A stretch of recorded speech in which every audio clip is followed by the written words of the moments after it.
qu'on sera béni de cela. Amen. Donc juste, je vais couper mon message en deux parties. Une première partie que je vais faire la plus courte possible. Je vais vous donner quelques informations sur le jeûne. Et je ne veux pas être long parce que peut-être il y a des personnes qui découvrent un petit peu la foi, qui se sentent pas de jeûner, c'est ok, mais je veux quand même rappeler quelques principes du jeûne et après je rentrerai dans la deuxième partie du message. Lorsque Jésus était avec ses disciples en train de manger, dans Matthieu 9, au verset 14, les disciples de Jean arrivent et disent « Pourquoi nous et les pharisiens jeûnons-nous, tandis que tes disciples ne jeûnent pas ?» Jésus leur répondit « Les amis de l'époux peuvent-ils mener deuil tant que l'époux est avec eux ?» L'époux, c'est Jésus. Donc Jésus leur dit « Mais est-ce qu'ils vont jeûner pendant que je suis là ?» Les jours viendront où l'époux leur sera enlevé, donc en gros où je partirai, alors ils jeûneront. Donc pour Jésus lui-même, le jeûne était quelque chose d'admis, était quelque chose de normal. Il savait et il disait même, ils jeûneront quand je ne serai pas là. Donc pour tout disciple du Seigneur, le jeûne fait partie de notre vie de piété, des choses que nous mettons en place, des disciplines spirituelles. Et à mesure que l'on grandit dans la foi, à mesure qu'on avance avec le Seigneur, dans notre croissance spirituelle, c'est une pratique qui devient régulière parce qu'on en connaît l'importance. Et très rapidement, je pourrais être beaucoup plus lent, mais je vais être très rapide. Le jeûne, c'est quoi ? C'est pas un régime. La différence entre un jeûne et un régime, c'est que pendant le jeûne, je me nourris. Mais je ne me nourris pas de nourriture physique, mais d'une nourriture spirituelle.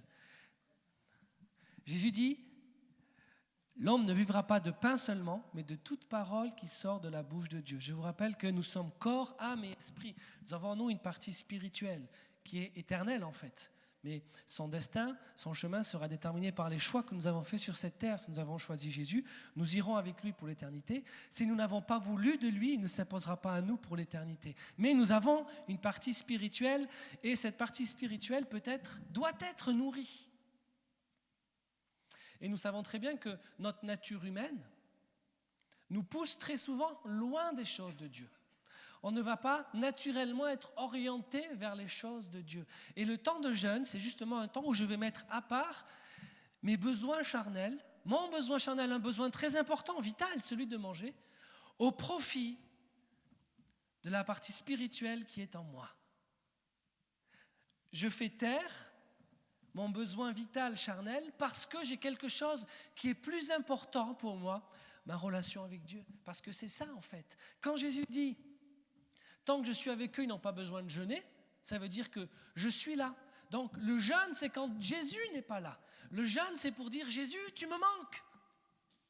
Jésus, je veux plus de toi. Jésus, je veux être plus proche de toi. Donc lorsqu'on jeûne, on passe plus de temps avec Dieu. On remplace le temps de nourriture par plus de temps dans la lecture de la parole, plus de temps de prière. Sinon, ce n'est pas un jeûne spirituel. Et c'est ok de ne pas faire un jeûne spirituel. Mais lorsque je décide de jeûner pour le Seigneur, c'est pour me rapprocher de lui. Et il y a plusieurs avantages au jeûne. Ma soif de la présence de Dieu va augmenter. Ma faim pour Jésus va grandir. Ma faim pour lire la parole de Dieu. Mon désir d'être conduit par le Saint-Esprit. Tout cela va augmenter en moi. Alors il y a plusieurs bénéfices, ce que je vous ai donné, mais le jeûne aussi va renforcer la prière. Le jeûne va m'aider à me mettre à part pour Dieu et me déconnecter du monde. Pourquoi ? Parce que parfois, notre vie dans le monde nous éloigne des choses de Dieu. Et un temps de jeûne, je me mets à part et je réactualise un petit peu mon état spirituel. Je suis enfant de Dieu. Et je me recentre sur l'essentiel parce que si nous ne sommes pas vigilants, parfois on peut se faire happer et revenir parfois de mauvaises attitudes, de mauvaises habitudes.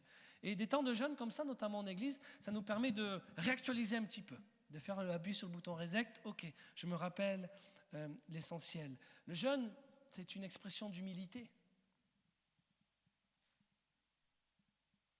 Le jeûne va renouveler, comme je vous l'ai dit, notre faim et notre soif spirituelle. Le jeûne peut nous préparer à un appel divin. On a vu Jésus qui a jeûné dans le désert. Le jeûne aide à surmonter les tentations. Et je pourrais allonger encore la liste, mais simplement, je vais vous donner maintenant quelques conseils pratiques sur comment jeûner. Premièrement, tout le monde ne peut pas jeûner, dépendamment de votre état de santé. Soyez sérieux. Si vous avez des contre-indications médicales, ne jeûnez pas. Il y a d'autres façons peut-être de jeûner, dans ces cas-là, je vais vous en parler. Mais si vous avez un doute, mais vous le savez, hein, si vous prenez des traitements où il faut vraiment manger, voilà, consultez votre médecin. Si vous êtes enceinte ou en période d'allaitement ou dans une période qui suscite beaucoup d'énergie, soyez raisonnable, ne jeûnez pas. Vous pouvez faire un jeûne non alimentaire, vous privez de certaines choses. Par exemple, vous dites, cette semaine-là, pas d'écran, pas de télé le soir, c'est mon temps avec Dieu. C'est une autre façon de jeûner, même si le jeûne au sens biblique, c'est une privation de nourriture, mais on peut trouver une solution dans ce sens. Si vous avez moins de 18 ans, parlez-en à vos parents, c'est important. Laissez-vous demander vraiment une supervision parentale, et puis les jeunes, soumettez-vous à vos parents. Voilà, c'est important. Quand vous jeûnez, fixez-vous un objectif. On va passer 7 jours de jeûne. Si vous n'avez jamais jeûné, je vous déconseille de faire 7 jours complets. C'est une pratique qui est difficile. Vous pouvez par exemple choisir, si vous démarrez un jour dans la semaine, et allez, ce jour-là, je jeûne. Si vraiment vous voulez commencer doucement, vous avez le droit de sauter juste un repas. Mais vous planifiez, il faut planifier. Vous dites, allez, lundi, demain midi ou demain soir, allez, je ne mange pas. Et à la place de manger, je vais suivre le plan de lecture qui va m'être donné, puis je vais passer un temps à prière. Mais il faut planifier. Et moi, j'encourage, donc commencez petit si vous n'avez jamais jeûné. Et je challenge ceux qui ont l'habitude, allez un petit peu plus loin. Faites un pas de plus dans cette discipline de jeûne. Si vous jeûnez habituellement quelque temps, essayez par exemple de jeûner une journée entière. Mais sur les 7 jours, planifiez en avance le jeûne que vous allez faire. Et associez-vous avec quelqu'un de l'église, 1 ou 2 personnes. Trouvez-vous un ami ou un groupe et partagez-lui. Ok, moi j'ai décidé de jeûner tel moment. Comme ça, vous allez vous encourager. Parce que pour ceux qui jeûnent, vous savez, c'est pas facile. Et quand on est seul, c'est difficile. Et en plus, quand on n'a pas planifié, c'est encore plus difficile. Donc, on planifie, on décide en avance ce qu'on veut faire. On n'est pas trop exigeant. Il vaut mieux réussir un jeûne avec des petites exigences que de finir la semaine ou un jour en disant « Oh, j'ai pas réussi ». C'est pas très agréable de rater un objectif. Donc, mettons les chances de notre côté, n'ayons pas de trop grosses ambitions et associons-nous à des personnes. Maintenant, quel type de jeûne ? Il y a plusieurs types de jeûne dans la parole. Ça peut être un jeûne complet, c'est-à-dire sans nourriture ni eau. Attention, si vous n'avez jamais jeûné, faites pas ça. On ne passe pas plus de 3 jours sans boire. Non, mais c'est important.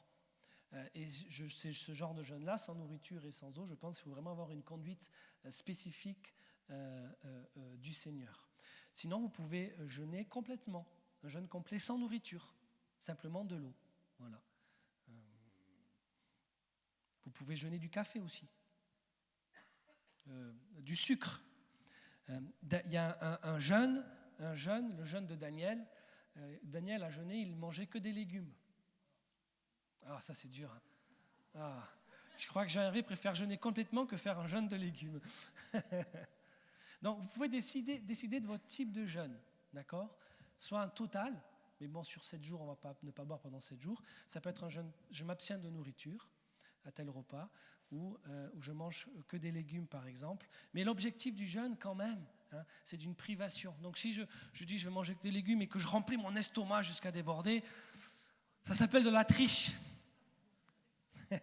Ne soyons pas hypocrites, comprenons l'objectif. C'est pour ça que vous associez avec des personnes, ça va vous aider, vous allez vous encourager, vous allez encourager l'autre également. Pendant le jeûne, et je termine là-dessus, mais je voulais vous donner quelques conseils pratiques. Donc remplacez ces moments par des temps avec Dieu. Attendez-vous à des défis, si vous faites des jeûnes complets. Les premiers jours sont les plus difficiles, le corps doit s'adapter. Il peut y avoir des symptômes comme la fatigue, l'irritabilité. Je vous assure, quand on se prive de nourriture, on devient plus facilement irritable, c'est normal. Des maux de tête, si par exemple tu décides de ne pas prendre de café ou réduire le sucre, tu vas avoir au début des maux de tête, tout ça c'est normal, mais il ne faut pas hésiter à se reposer autant que nécessaire et boire de l'eau, bien sûr. Et pour terminer, quand vous rompez un jeûne, ne soyez pas violent avec votre corps, soyez raisonnable. Si vous avez fait un jeûne assez difficile, complet, ne reprenez pas dès le lendemain une grosse alimentation, c'est violent pour le corps, on va en prendre soin aussi. Donc voilà pour les conseils pratiques. Donc vous pourrez vous inscrire par le mail qui va vous être envoyé ou en flashant le QR code là-bas. Ça va ? Ok, super. Le titre de mon message ce matin, c'est « Reconnaître et surmonter les tempêtes de la vie ». En 2024, tu as certainement eu des défis, des tempêtes. Vous savez ce qu'on appelle tempête, c'est quand on est secoué. Un gros coup de vent, on est secoué, on ne s'attend pas. Et parfois, quand on est au milieu de la tempête, on ne sait pas trop comment réagir, on ne sait pas trop et on trouve difficile. Parfois même, on se fâche contre Dieu, on se fâche contre les autres. Et je veux vous aider aussi en ce début d'année. Maintenant que vous savez comment prendre de bonnes habitudes et pas de bonnes résolutions, et puis si vous n'avez pas entendu le message de la semaine dernière, je vous invite à l'écouter, ça va vous aider beaucoup pour cette année. Je veux vous dire aussi qu'il y a plusieurs formes de tempêtes qui peuvent arriver, qui arrivent dans nos vies, et elles n'ont pas le même objectif et parfois la même solution. Et c'est plus facile de savoir comment réagir quand on sait dans quelle tempête on fait face, quelle difficulté, quel challenge on fait face. Et j'aimerais vous parler de 3, et peut-être rapidement une 4e. La tempête dans laquelle Jonas se trouvait. Vous connaissez l'histoire de Jonas. Le prophète mangé par un poisson parce qu'il désobéissait à Dieu. La tempête dans laquelle Jésus se trouvait alors qu'il était dans la barque avec ses disciples. Et la tempête dans laquelle Paul se trouvait alors qu'il était prisonnier et qu'il se rendait à Rome. Et lorsqu'on va regarder comment ces tempêtes se sont terminées, on va voir que lorsque la tempête de Jonas s'est terminée, lorsque Jonas a été jeté par-dessus bord. La tempête de Jésus s'est terminée lorsqu'il a réprimandé la tempête elle-même, il a parlé directement. Et la tempête de Paul, elle, pour le coup, elle a suivi son cours et elle a même englouti le navire dans lequel elle était. Et donc, vous pouvez voir que les tempêtes ne sont pas les mêmes. Et elles ne sont donc pas surmontées toutes de la même manière. Jonas d'abord. La parole est adressée à Jonas, le prophète, et il demande à Jonas de se rendre à Ninive, l'ennemi de la nation d'Israël, pour les prévenir que s'ils ne se repentent pas, un malheur va leur arriver. Et Jonas, un bon prophète, qui connaît son Dieu, il sait très bien que Dieu est miséricordieux et que ces ennemis-là, ceux qui font du mal à Israël, il sait très bien que s'ils se repentent réellement, ils seront pardonnés. Et ça, Jonas, il ne veut pas trop, parce que ces gens-là, ils lui font du mal. Ces gens-là ont fait du mal à Jonas, ces gens-là ont fait du mal à son peuple. Alors, Dieu lui dit, rends-toi à Ninive. Et Jonas, il prend un bateau, il va dans la direction opposée. Et alors qu'il est dans le bateau, vous avez la référence dans Jonas 1. J'avais prévu de vous le lire, mais pour aller plus vite, je vais simplement vous raconter l'histoire. Une tempête s'élève et le navire menace de se briser. Les marins ont peur et ils cherchent à questionner leur Dieu, qui est le problème. Ils tirent au sort et le sort montre Jonas. Ils vont voir Jonas et ils lui expliquent qu'est-ce qui se passe. Et Jonas leur décrit la situation. Mais c'est parce que je fuis mon Dieu, je désobéis à mon Dieu. Alors, pour ne pas mourir, il décide de jeter Jonas par-dessus bord. Et alors qu'il le jette par-dessus bord, c'est là que la tempête se calme. La tempête auquel Jonas fait face, c'est une tempête que Dieu utilise pour attirer l'attention de Jonas. Il fuit la mission de Dieu. Il fuit l'ordre que Dieu lui a donné. Et sa désobéissance va le mettre en danger lui, mais aussi ceux qui étaient avec lui sur le navire. Ils ont failli mourir à cause de la désobéissance du prophète. La tempête n'était pas là pour punir les marins, mais elle était là pour réveiller le serviteur Jonas. Lorsque nous sommes en dehors de la volonté de Dieu, il peut utiliser des tempêtes, des moments difficiles pour attirer notre attention et pour nous rediriger, pour nous ramener à lui. Et c'est d'autant plus vrai, d'autant plus important quand il y a une question de vie ou de mort derrière. Si je suis en voiture et que je suis en direction à 110, je ne vois pas, mais je sais qu'au loin, il y a, je ne le sais pas, mais au loin, il y a un grand précipice et je vais tout droit vers la mort. Et là, je suis en train de rouler et pour pas que ça m'arrive, il y a une voiture qui arrive et qui me fonce dedans à 110, ça fait un gros accident, blessé, hôpital, mais je suis encore vivant. Mais qu'est-ce qui se passe, Seigneur? T'étais où? Pourquoi il m'arrive toute cette histoire? Si tu n'avais pas eu cet accident, tu serais mort au bout. Dans son amour pour nous, vous savez, je l'ai dit tout à l'heure, notre être spirituel ne meurt pas, il a un avenir après. Soit la vie avec Dieu, ou soit ce qu'on appelle ça la mort éternelle, parce que c'est un endroit sans vie. Là où il y a Dieu, c'est un endroit de souffrance, vous savez. On appelle ça l'enfer ou le paradis. Et parfois, Dieu, pour nous sauver la vie, il va permettre que dans notre vie, il arrive des difficultés qui sont moindres de ce qui peut nous attendre, vous comprenez, mais pour attirer notre attention, pour qu'on puisse peut-être crier à lui et le découvrir. Alors parfois, on peut se retrouver dans des situations difficiles.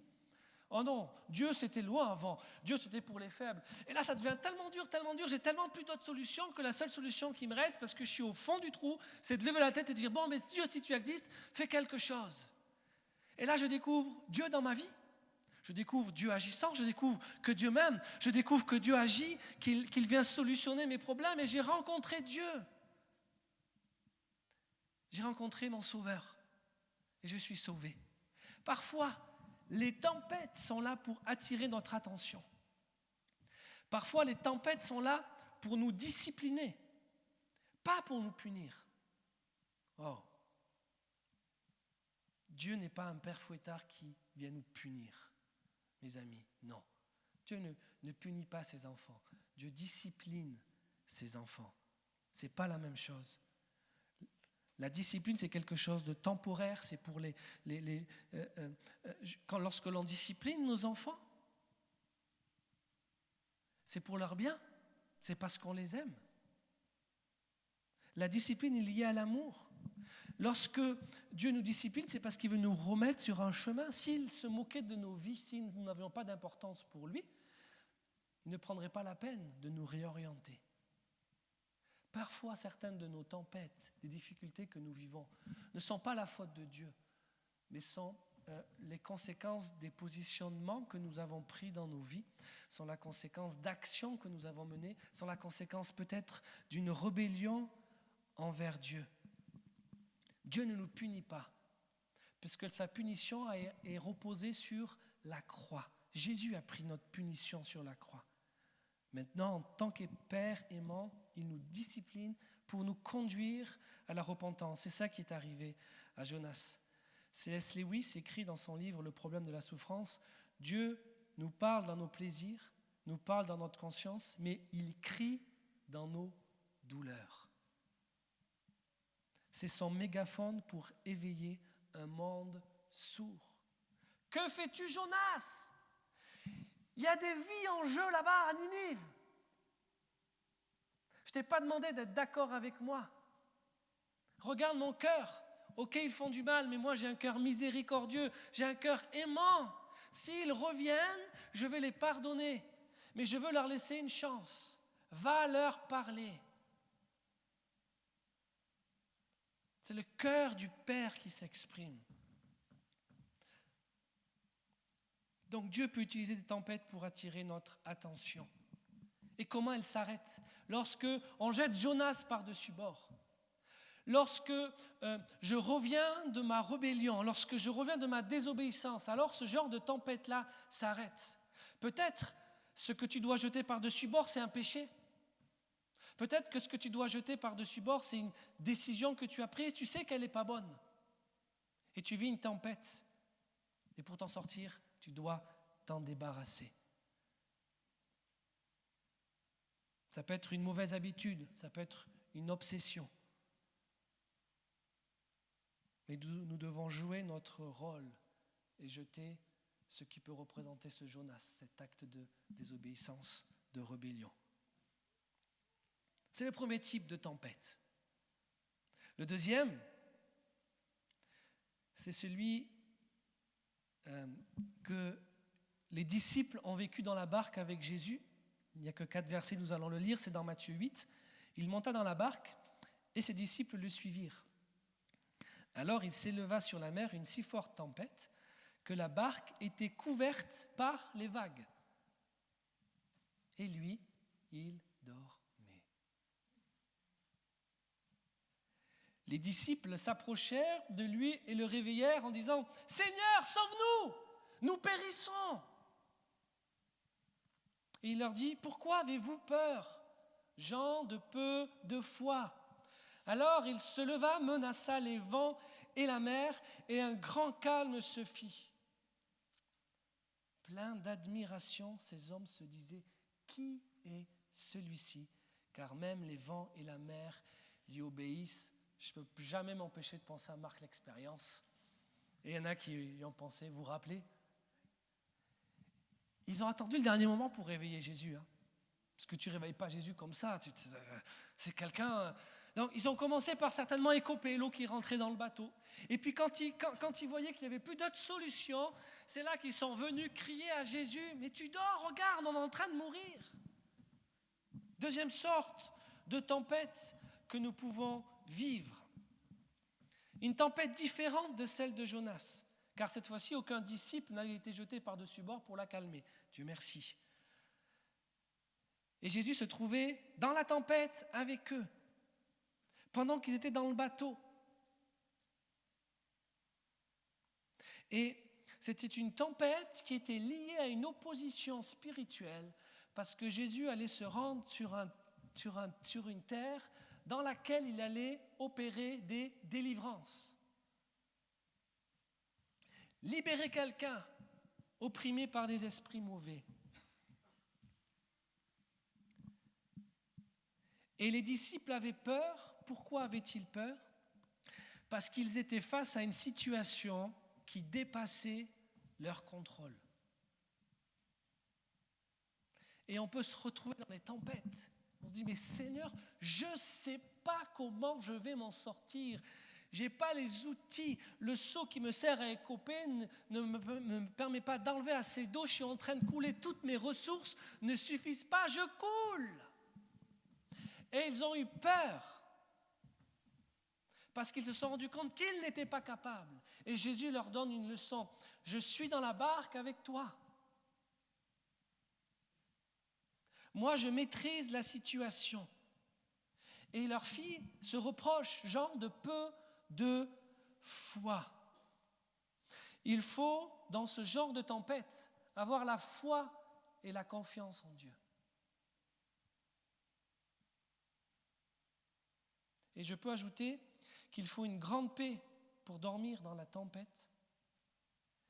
Et il faut une grande foi pour parler à la tempête, à la situation. C'est une opposition spirituelle. Certaines tempêtes, difficultés que nous pouvons vivre peuvent avoir une origine spirituelle.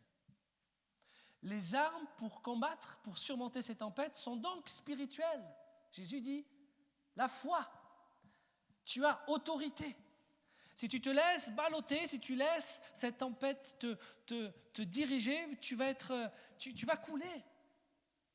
Mais tu peux utiliser la foi et prendre position. Une grande foi parle à la tempête, s'adresse au problème, puisqu'il est spirituel. Et une petite foi parle de la tempête. Les disciples ont dit, Jésus, regarde cette tempête, regarde ce qui nous arrive. Jésus se lève et parle à la tempête. Et c'est une leçon pour les disciples. Au lieu de parler de ta tempête, parle. Dis-lui de cesser. Je répète, c'est une origine spirituelle. Jonas aurait pu dire à la tempête, arrête, au nom de Jésus. Enfin, il n'aurait pas dit au nom de Jésus, c'était dans l'Ancien Testament. Mais la tempête, elle aurait continué parce que ce n'était pas la même origine.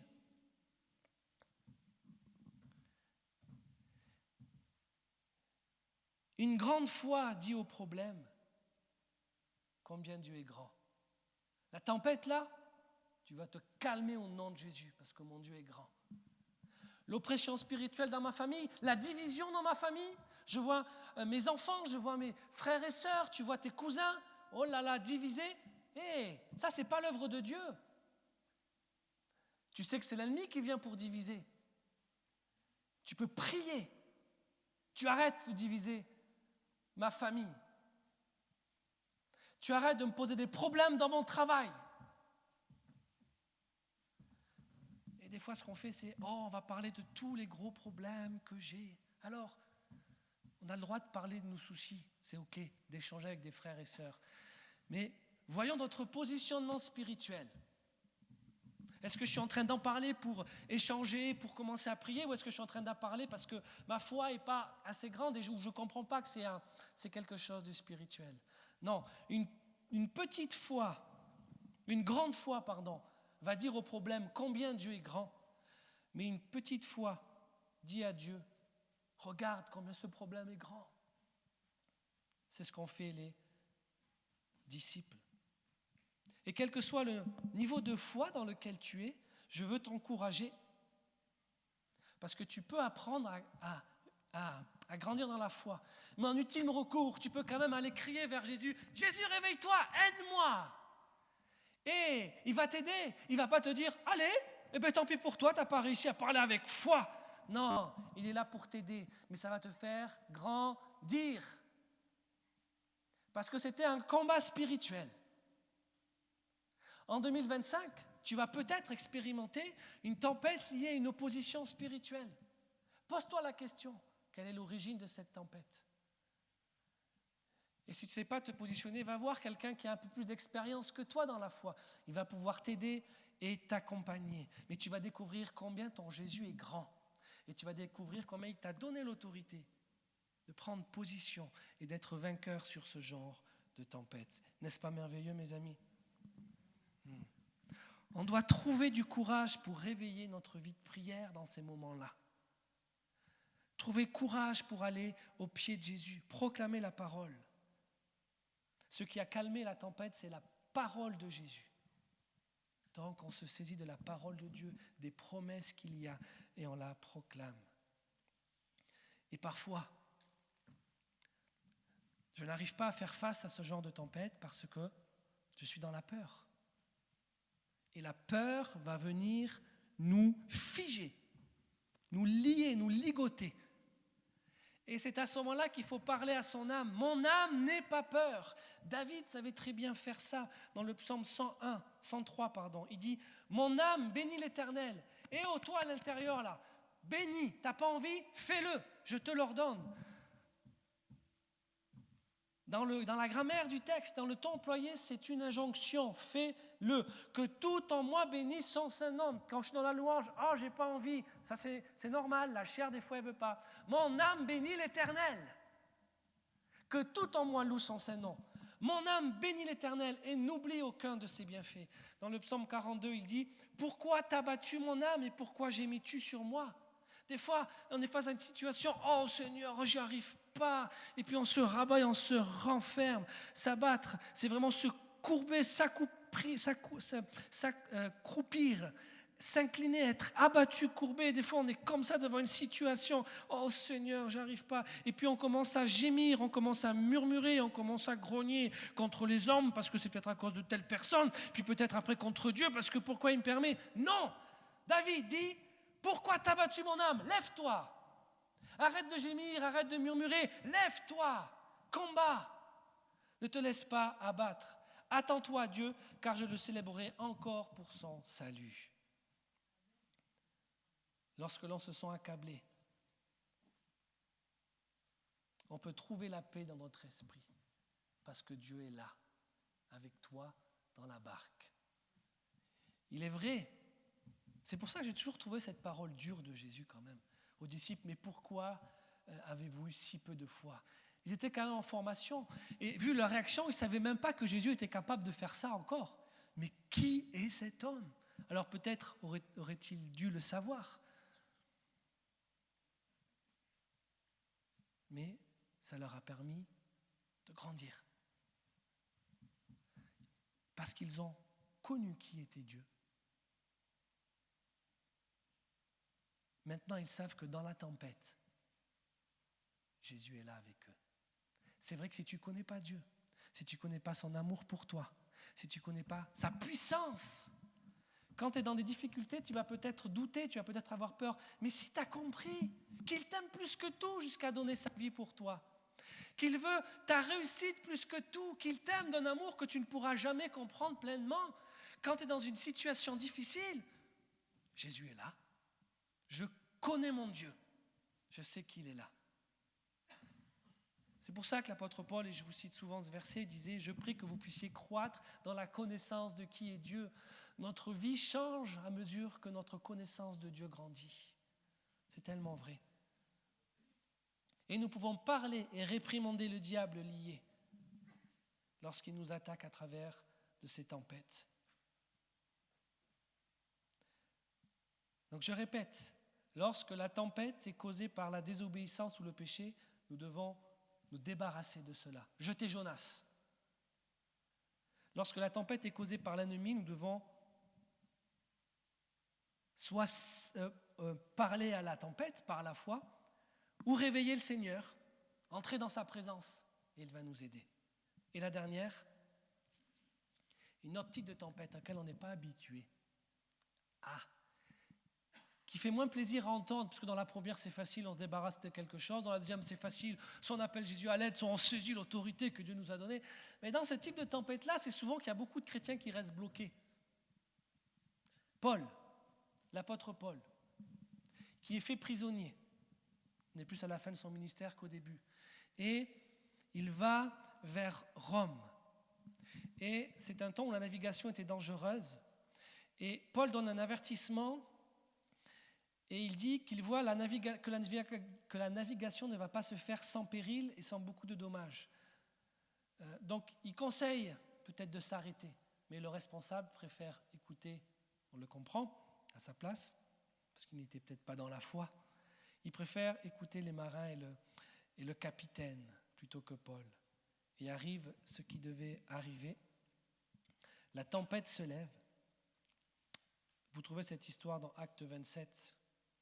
Je vous encourage à la lire, vous aurez beaucoup plus de détails que ce que je vais vous raconter, mais je veux avancer.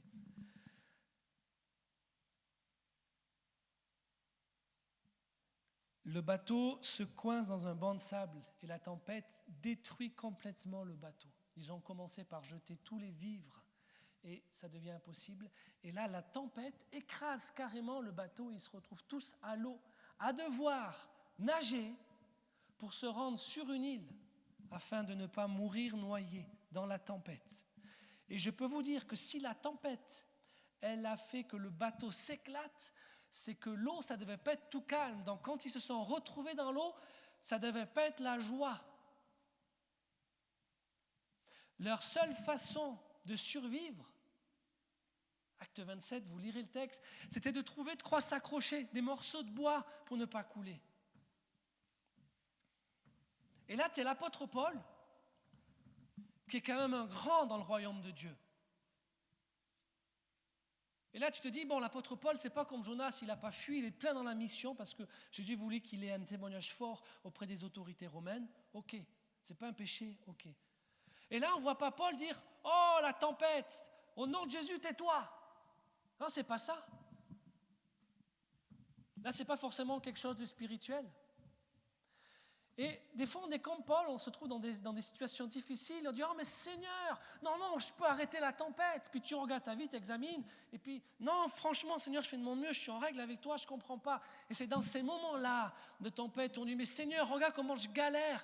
La seule chose à laquelle je peux m'accrocher, c'est des petites planches, des petites choses comme ça. » Et là, ce n'est pas évident. Ce n'est pas évident.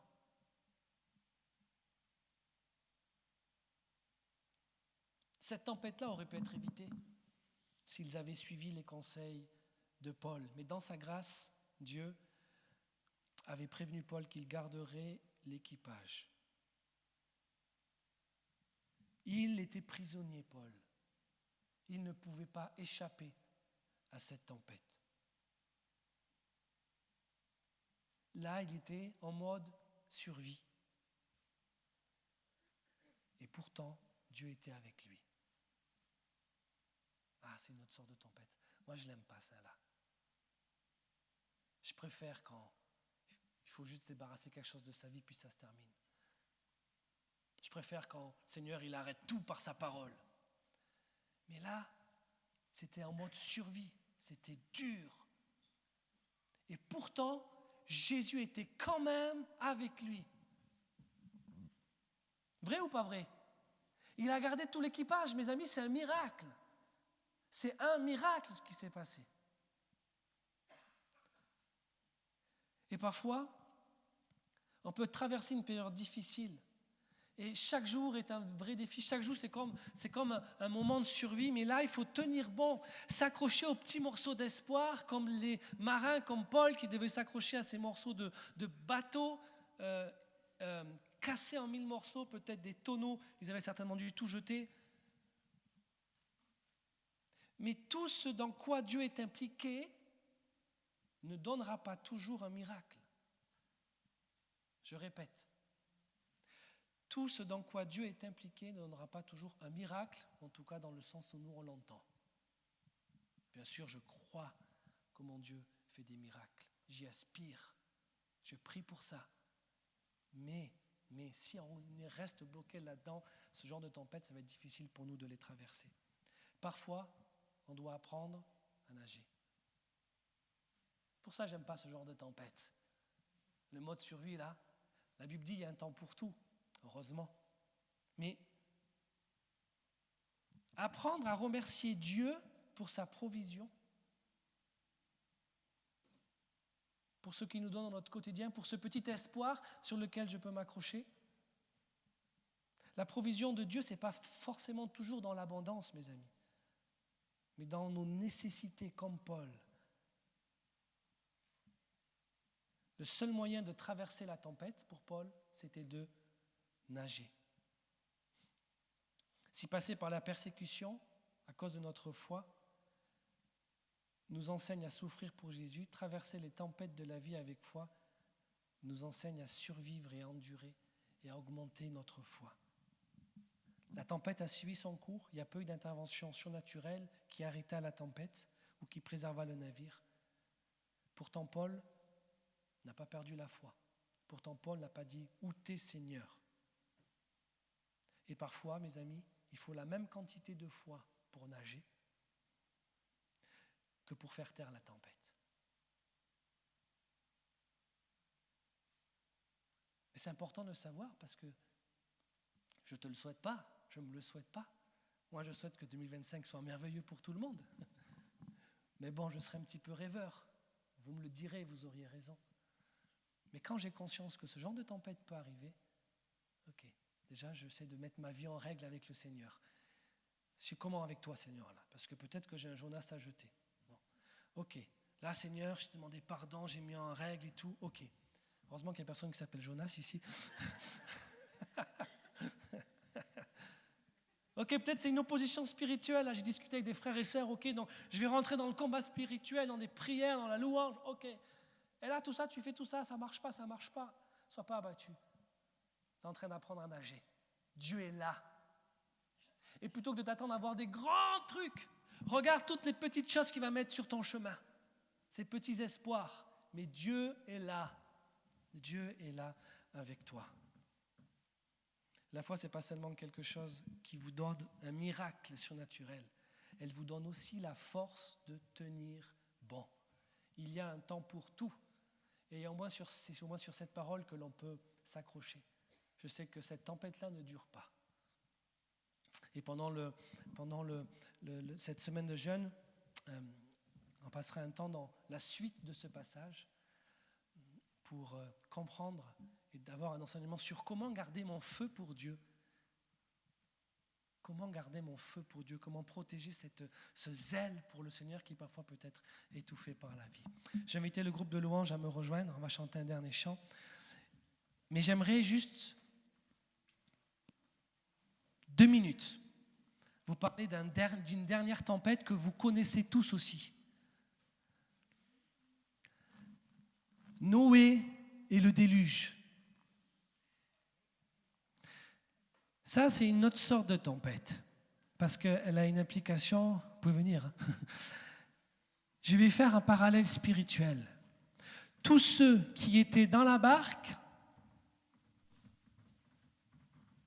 ont évité la tempête qui est menée à la mort.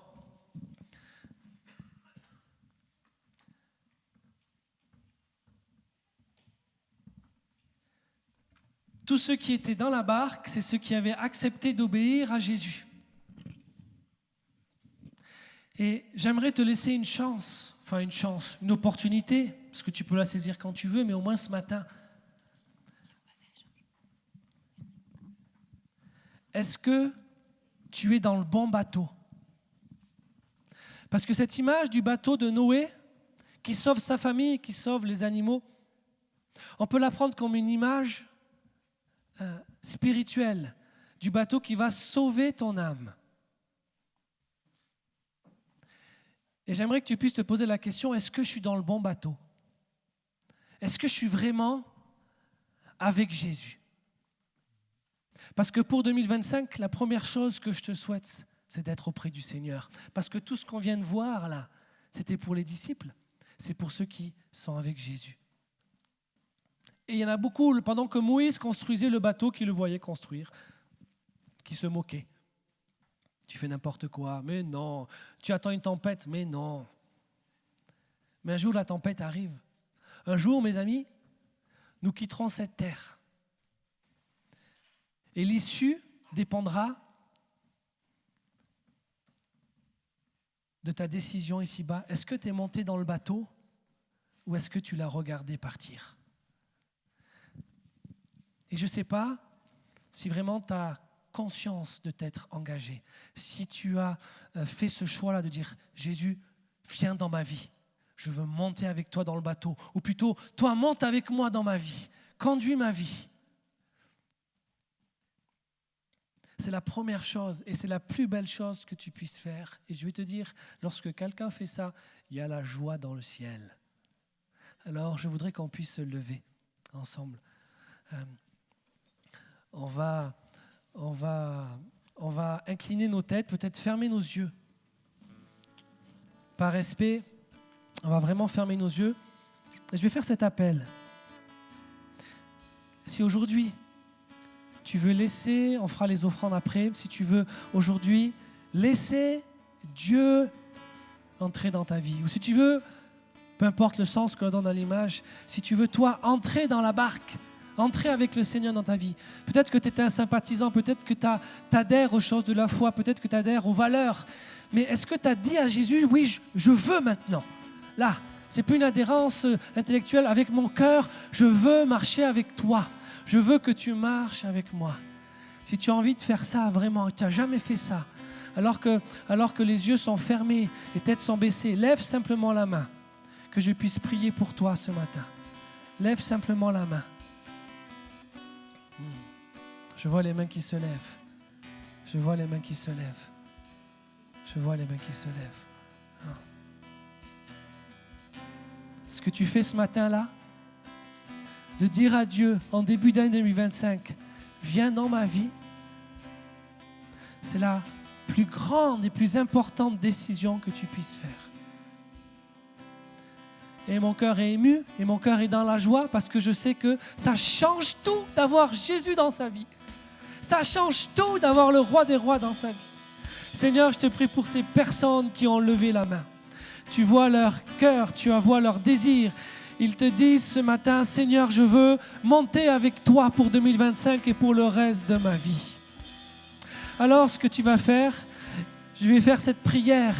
Et même si tu as déjà donné ta vie au Seigneur, on va tous la prier ensemble. Seigneur Jésus, je reconnais que tu es mon sauveur. Je reconnais que je suis pécheur. Et je te demande pardon pour mes péchés. Mes péchés qui t'ont coûté la vie sur la croix. Mes péchés qui t'ont fait vivre un calvaire. Pardon. Aujourd'hui, viens dans ma vie. Aujourd'hui, je monte dans le bateau avec toi. Je prie que tu puisses me guider. À partir d'aujourd'hui, Seigneur, ouvre mes yeux sur les choses spirituelles. Ouvre mon cœur sur les choses spirituelles. Aujourd'hui, je veux marcher en nouveauté de vie. J'accepte de t'obéir. J'accepte de te suivre. Dans le nom de Jésus. Amen. Est-ce que tu peux